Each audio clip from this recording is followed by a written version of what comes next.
भक्तवत्सल दीनानाथ तिही लोकी ज्याची मात, तोहा पुंडलिकासाठी आला उभा वाळवंटी.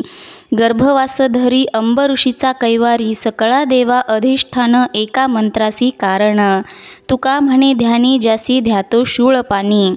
अहो ज्या देवाची त्रैलोक्यामध्ये भक्तवत्सल दीनानाथा अशी कीर्ती आहे, तोच हा देव पुंडलिकाकरता वाळवंटात उभा राहिलेला आहे.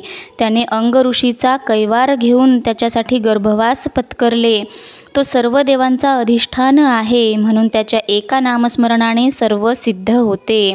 तुकाराम महाराज म्हणतात, या देवाचे नित्य ध्यान शूलपाणी शिव भगवान महादेव एकाग्रतेने आपल्या चित्तामध्ये करतात, एवढा हा श्रेष्ठ आहे.